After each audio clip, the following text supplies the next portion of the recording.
Hi everyone, here are your notes for section 3.1. Today you're going to start working on your chapter 3 material, which gets us into all the different types of relationships that occur in specifically parallel lines. But before we get there, section 3.1 is all about how to identify pairs of lines and angles. So what are parallel lines? Parallel lines are two lines that do not intersect and are not coplanar. So parallel lines never intersect with each other, right? But they need to be on the same plane. And that's really important because when we get to a third type of lines, or to these lines, to skew lines, it's not the same.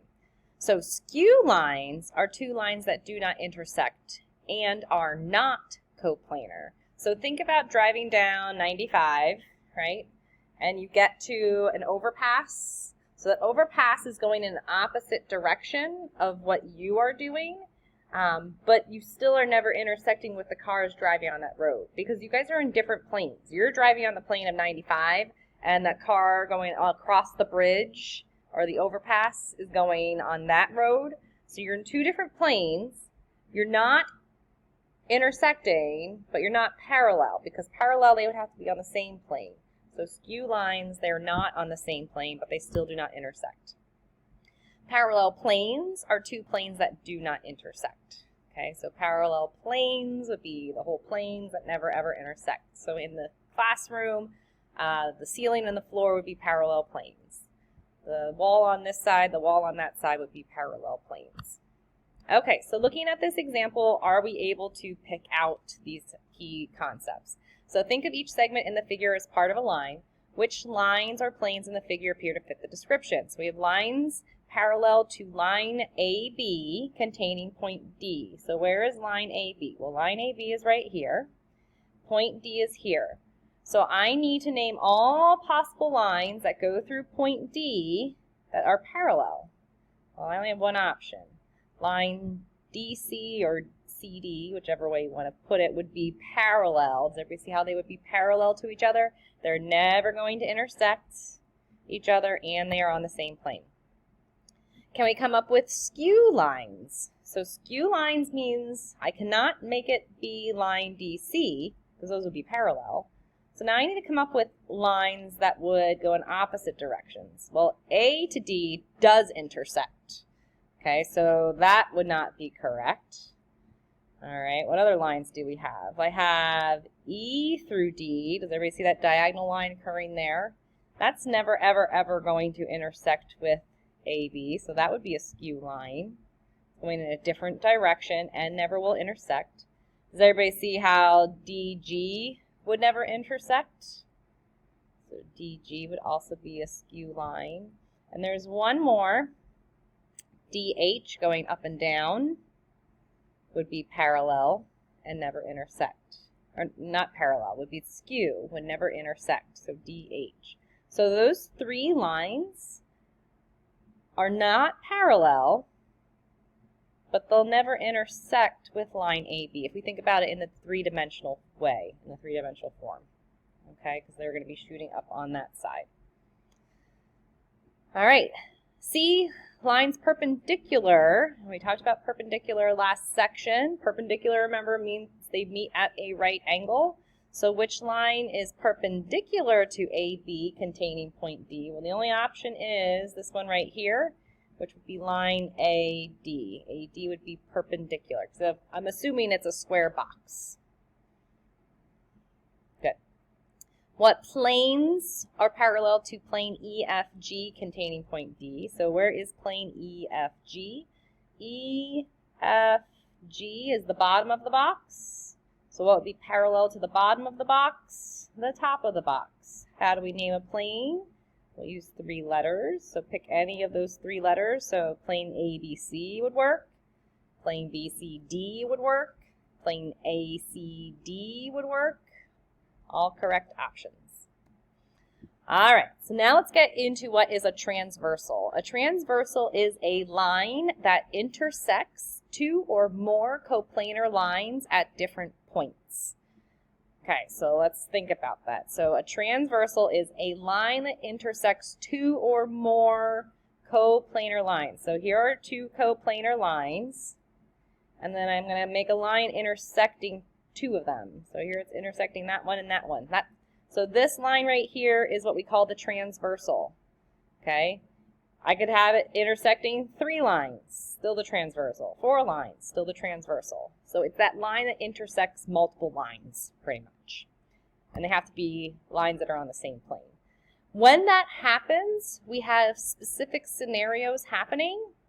We have what we call the corresponding angles. Corresponding are angles, 2 angles having corresponding positions. And I labeled 1 and 5 because that would just be one set, but there are multiple sets. So 1 and 5 would be corresponding. Notice how if I look at this set of 4 angles, this is on the top left, and down here at this 4, this is on the top left. I would also have this angle, top right, corresponding with that top right, or bottom right corresponds with bottom right, or bottom left corresponds with bottom left. So you technically have 4 different pairs of corresponding angles. We also have what we call alternate interior angles. Those are 2 angles that lie between the 2 lines and on opposite sides of the transversal. So notice how you have your 2 lines that the transversal intersects. You have the area that is in between those 2 lines, and you have the area that is on the outside of those 2 lines. Well, for this specific example, I'm looking at interior angles. Well, 4 and 5 are both in between my 2 lines, so in that green shaded area, and they're on opposite sides of each other. So there would be another set right here and right here. Those would be alternate interior ones, the ones I just made as dots. Alternate exterior angles are 2 angles that lie on the outside of 2 lines and on opposite sides. So again, if we focus on the exterior, so the outside of my 2 lines, and you see how 1 and 8 are both on the outside and on opposite sides of the transversal of each other, so they're alternating sides. So this angle here would be an alternate exterior to this angle down here. And then our last one we have is what we call consecutive interior angles. Consecutive interior angles are 2 angles that lie between the 2 lines and on the same side of the transversal. So again, we're back in the interior. So here's my interior. I guess I should make that green like we did the last one. So my interior of my 2 angles, but now my angles are going to be on the same side. So my other set would be these 2 angles right here. They would be on the same side and in the interior. So we call that consecutive interior angles. Okay, so let's see if we have it in this example. Identify all pairs of the angles of the given type. So what are all of my corresponding angles? So let's start with angle 1. Angle 1, so we're going to look at a number from the left box and a number from the right box. Number 1 is top left. So what's the top left over here? 5. So angle 1 and angle 5 would be corresponding. Now let's go to 2. Angle 2 is in the top right. What's the top right over here? Angle 6. Now let's go to 3. 3 is in the bottom left. What's on the bottom left over here? 7. And then what's left? Bottom right is 4. Bottom right is 8. So those would be all corresponding angles. Alternate interior angles. So now we're just in the interior. So this area right here. So I am not interested in 1 and 3. Or 6 and 8. I'm just in the interior. So let's focus on 2. Angle 2, I need to alternate to the other side, which gets me with angle 7. Angle 4, alternate to the other side, matches up with angle 5.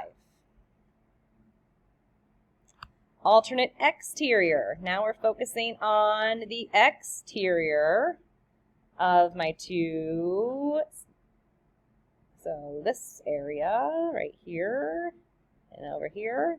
So I'm not interested in the interior, so I'm going to ignore these guys. So let's focus on 1. Alternate to the other side. Matches with 8. Which makes 3. Alternate to the other side. Match with 6. And then for the last one, consecutive interior. Again, I'm going to ignore those angles that are on the outside because I'm interior. Now consecutive means I'm going to be on the same side. So 2 matching up with angle 5. 4 matching up with angle 7. Alrighty. So make sure you have those all taken care of. Move on to your next assignment. Bye, guys.